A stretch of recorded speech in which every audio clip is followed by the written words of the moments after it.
అసలేం జరిగింది, ఏం జరుగుతుంది తెలియాలి, నాకు తెలియాలి, తెలిసి తీరాలి. నా పాటికి నేను తీర్మాన వార్తలు చదువుకుంటా అంటే ఈ పర్షాన్ ఏంది ఇట్లెందుకు అవుతున్నది? ఇవి వస్తాయెందుకు, అవి రావెందుకు? అసలేం జరుగుతుంది? ఆ రహస్యం ఏంటిది చెప్తారా లేదా? లేకుండా మాత్రం ఊకుండే ముచ్చటనే లేదు.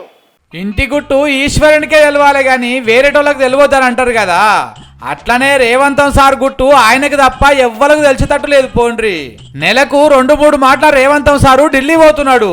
నిన్న ఢిల్లీ పోయి ఇలా ప్రధానమంత్రి నరేంద్ర మోడీ సార్ను కలిసిండు. ఇద్దరు గంట సేపటి కంటే ఎక్కువసేపే కూర్చొని మాట్లాడుకున్నారట.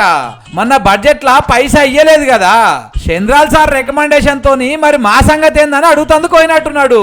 ఇంత నవ్వుకుంటా మాట్లాడుకుంటున్నారంటే తెలంగాణకు పైసలు బుల్లెట్ రైళ్లల్లో ఉరికొస్తాయి కావచ్చు, లేకపోతే పెద్ద పెద్ద విమానాలల్లో వేసి తోలుతాడేమో మోడీ సారు. ఎంతైనా బడే బాయి చోటే బాయి దోస్తానేనా ఇద్దరిది. కానీ ఒక్క ముచ్చట మాత్రం సమజైతలేదుల్లా.